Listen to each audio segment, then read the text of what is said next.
Hola, hola, it's your girl ERIKA from America. Welcome to the Confidence Chronicles podcast. This podcast is all about helping you stand in who you are. Stop giving a fuck what people think about you. Start standing as your fully expressed self. As you are, as is, there is no filter needed. You are fucking awesome, and I am here to remind you. I'm a confidence coach, and I'm a bold stand for confidence, and I cannot wait to dig into today's episode with you.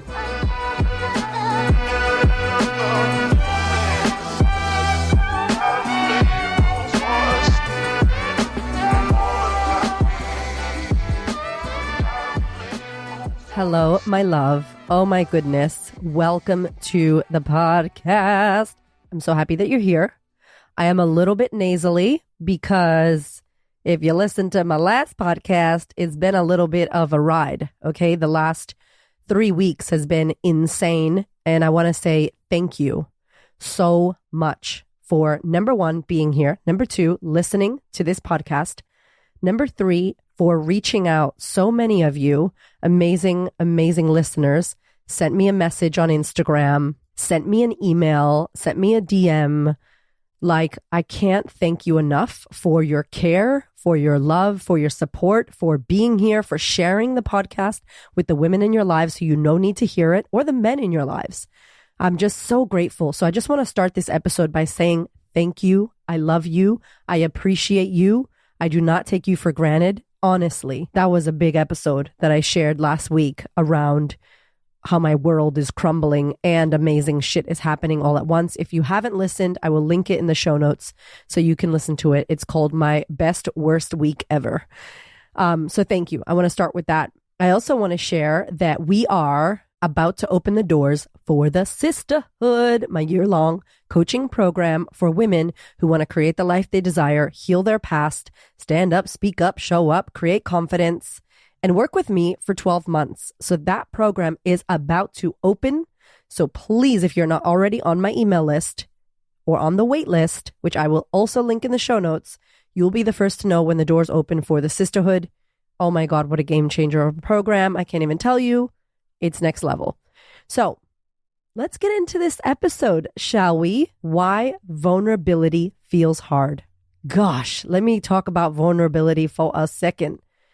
To me, when I think about vulnerability and what that means, honestly, my definition is like getting metaphorically naked and letting people see me.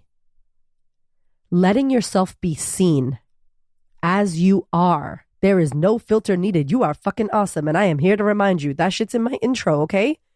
Vulnerability is hard because you're allowing yourself to be seen as you are. And as you are in the moment, let me just put a stress on that because that doesn't mean that's who you are. And if we take, for example, my share last week, a beautiful woman messaged me on Instagram and said, "Oh my God, I just found out about your podcast. I just listened to this episode of the worst, best week ever, and I'm hooked. I love your podcast." And I'm like, shit, that was her first episode she listened to? Damn, I wouldn't have got her started on that one as the first because I'm like crying and it's a pretty massive, vulnerable, personal share as a podcast. But that's the podcast she started on. And she said, I'm hooked. Why? Because I was so exposed, I was so raw, I was so real in the moment, and I was letting myself be seen how I was then and there. Am I raw and real and upset and hurt right now? No. I got a stuffy nose. That's about it. But I'm feeling great. I've moved through a lot of the stuff that I had a few weeks back. So who I am right now, vulnerably sharing, is a woman with a stuffy nose. And 2 weeks ago, who I was a woman who was mourning that my mother relapsed and went to the hospital. So vulnerability feels hard because you got to be real in the moment. And we confuse that moment with who we are. I am not a hot mess. I am not my past. I am not my nasty thoughts. I am not my negative beliefs. I am not what happened to me. I am not my bank account. I am not my nails. I am not my hair. I am not my skin. And I am constantly shifting, changing, and evolving, and so aren't you, my darling. So I'm happy for you to see me at my lowest when I'm crying and upset, because that's real for me in that moment. But I also don't confuse myself and crumble myself and think that's who I am.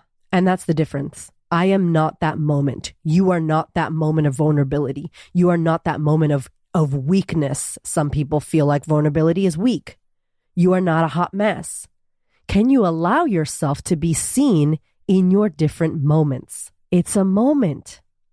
And then that moment passes and something else happens. And that's also raw and real for you. And then something else happens. And so I love to be in the present moment. And so let's talk about this. First of all, people don't want to be seen. We say we do, but we want to be seen the way we want to be seen. You know what I'm saying? We want to control the way other people see us. Tony Robbins has this funny thing that he talks about, and he's like, people want to be surprised, but they don't want problems.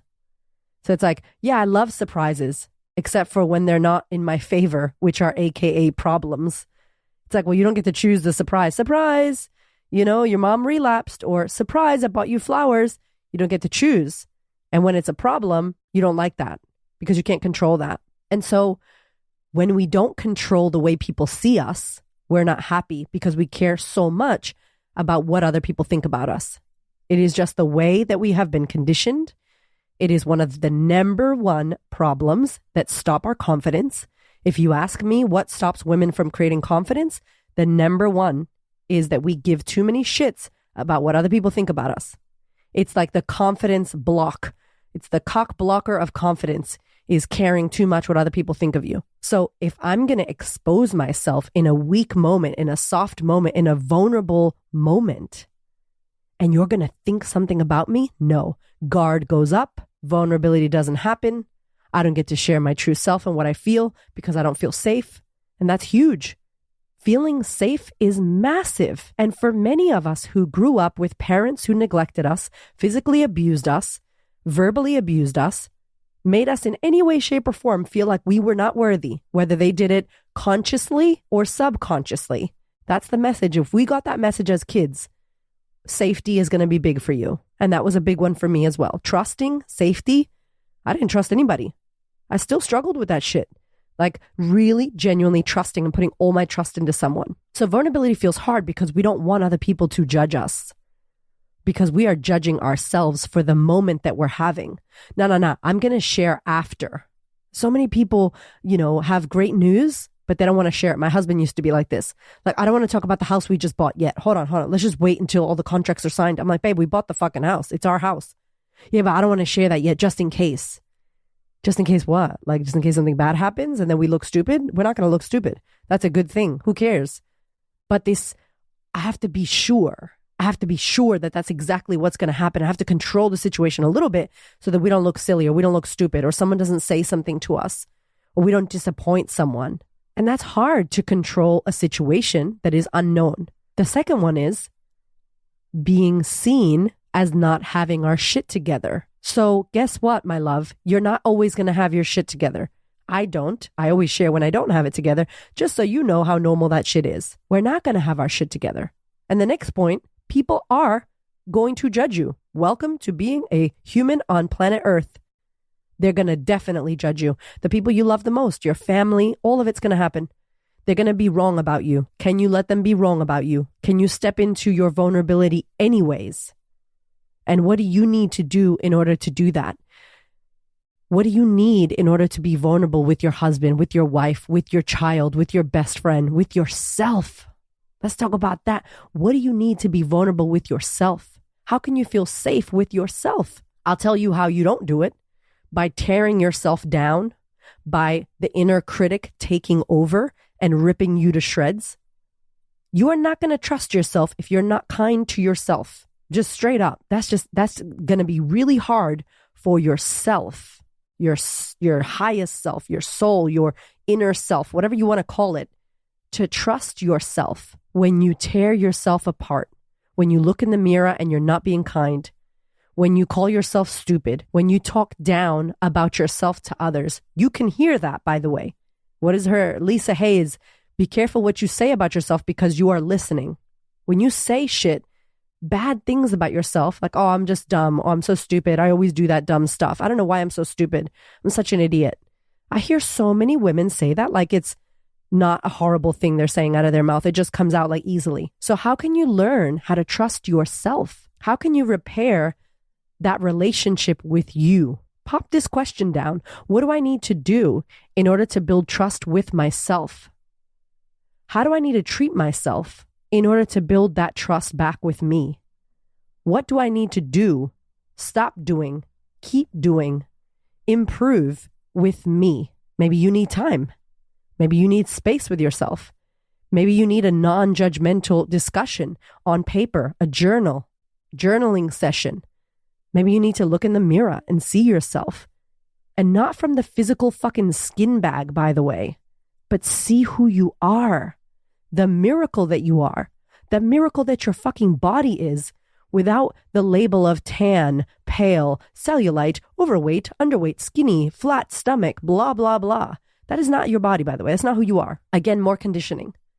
So how can you build that trust with yourself? Because I promise you, if you don't trust you and you can't be vulnerable with yourself, you're going to find it so difficult to be vulnerable with others. We know it starts at home, always. Another reason why it feels hard is because if we're not pretending to have all our shit together and be organized and be great and be leaders in the field, and we go out and say, I'm struggling, or I don't know what to do, or I'm a hot mess, how can we lead people? For me, I'm a coach. How can I coach people when I'm broken down myself? How can I coach people when I don't feel like a leader myself, when I'm having my own problems? Many coaches, many therapists, many people that work in the field of personal development are like, how can I do that? I'm not going to look like I got my shit together. No one's going to trust me because I'm like a hot mess myself. And I just want to go ahead and say bullshit. That's bullshit. I am going to struggle. That's the reason why I'm a good fucking coach, because I know what my clients are moving through, because I've moved through it and I'm still moving through it. Anybody healed? We are healing. We are healing. It is ing. We're still doing it. So the self-judgment comes in and goes, well, if I was a professional, I'd have all my shit together and I wouldn't be triggered, or I wouldn't be upset, and I wouldn't be sleeping, or I wouldn't be depressed. I shouldn't be doing that. Shouldn't is a word that needs to be taken out. That's bullshit. The reason why I've sat in therapy sessions with traditional psychologists and just not vibed and not opened up and felt like I couldn't trust them was because they were so transactional and so, air quotes, professional, that I was like, you don't see me. You don't know what I'm going through. You're not like me. I can't know, like, and trust you. There was no exposing themselves. There was no reality. There was no, I see myself in your eyes. There was no relatability. And so one of the most powerful things I think that we do as leaders, as parents, you don't have to be a business owner. If you're a parent, that's one of the most powerful things you could do is say, baby, I don't know. Mommy's trying her hardest. I also don't know. I'm also sad. I don't have it all together. I'm sorry. I'm doing my best. I'm sorry I yelled at you. I don't know what to do. I got upset because I reacted and I overreacted, and that wasn't the right thing to do, but I didn't know what else to do. I'm so sorry. I've said that to my 7-year-old. I've cried in front of my kids and been like, I don't know what I'm doing. And they've cried with me. That's vulnerability. That's leadership. Guess what? You don't have to have all the answers because you're the boss. Guess what? You don't have to have all the answers because you're the coach. In my programs, I fucking fall apart as well. And I tell them, I don't have my shit together. My sisterhood ladies, listen to this episode. Listen to my episode about my life falling apart. I think that's the reason why they choose to work with me, because I'm real about that. And vulnerability creates connection. Vulnerability goes, me too. And me too. I see you. Me too. High five. Hug me. Vulnerability is welcoming and creates connection. And it allows you the permission to be human. You're not going to be perfect. I have a quote in the book, Confidence Feels Like Shit. If you haven't got the book, go get the book or get the audio book. You can get it on my website. I'll link it in the show notes as well. And the quote in my book says, perfection erodes connection. The more perfect you are, the less connected to you I feel. Perfection erodes connection. Vulnerability creates connection. It's welcoming. It's inviting. Now, do you have to tell everybody all your TMI? No, you don't. Do you have to share your shit with people you don't trust? Hell no. Brene Brown talks about that. Like, choose who you want to be vulnerable with. I agree. Be a custodian of your vulnerability and what you want to share, and really hold it close. to the people that you trust, 100%. But if you are a leader, a parent, a business owner, an influencer, and you think you're going to build trust with people by being perfect and nothing is wrong and never showing your true colors and what you're struggling with and going through, that's not creating any connection. It's eroding connection. And vulnerability does that. It brings us together. It humanizes the fucking experience of being a human. We don't know what we're doing here on this floating rock in space. Yo, like this shit's wild. We're navigating stuff together, figuring it out. And I'm telling you, when people ask me, what do you think is a superpower? Besides having a fuckload of energy, I think my vulnerability is a superpower. I'm willing for you to see me stripped down, metaphorically naked. I don't give a fuck. Look at my scars. Look at my cellulite. Look at my shit. This is all my shit. Look at it. Resonate with it. Feel it. Be seen. Let me see you. Done. The trust level is high because I am the people I speak to. I am you. And I know that there's a version of you that's me. That's why we co-created. That's how you found this episode. That's how you found this podcast. This is how I found you. Yeah, you're on the other side listening and I'm talking to you, but don't get it twisted. I also attracted you and I need you here just as much as you need me here. I don't pretend that I'm talking into a mic to people. No, we are co-creating. That is so powerful. And vulnerability and stories and sharing real shit does that. And that's why people transform from a podcast or transform from a conversation that you have or a letter that you write or an Instagram video you decide to do and people message you like, wow, thank you so much for saying that. I felt that. Me too. Me too. Me too. Me too. It's beautiful. And I know it's hard, but I encourage you to step into some vulnerability today. What can you do today that will give you a little taste of vulnerability that feels safe to you? Because you got to feel safe. Remember that. If we're not safe, we're not going to be vulnerable. If we're around assholes, we're not going to be, I think about birth and I loved home birthing. I love birth. I almost became a doula. Okay. Like I almost was like, do I need to go into the birth space? Because the birth space is so in need of help. Okay. It needs help. So to anybody out there doing birth work, high five, because we need you. We are so delusional about the way birth happens now. And death. So I was having my baby and I remember reading Ina May Gaskin's. Ina May is amazing. This woman in America, she's just a legend in the birth space. And she was sharing that it's not normal for you to take a shit with the lights on while everybody's watching you. A dog doesn't go, hey, everybody, look at me, I'm taking a shit. A dog goes to the corner. The cat goes into their litter box. Like there are certain things that we need safe spaces for. And I know it's gross to think about this, but your butthole will not open. It will not. Like your colon and all that muscle shit will tighten the ass up, literally, and you will not do it. Guess what happens when you're birthing? The same exact thing. The birth canal, that shit's going to close if there are bright lights on and people looking at you, telling you to push and asking you how many centimeters you're dilated. Like it's so opposite of what's natural for us. So what do we need to feel vulnerable? We need safe spaces. We need trust.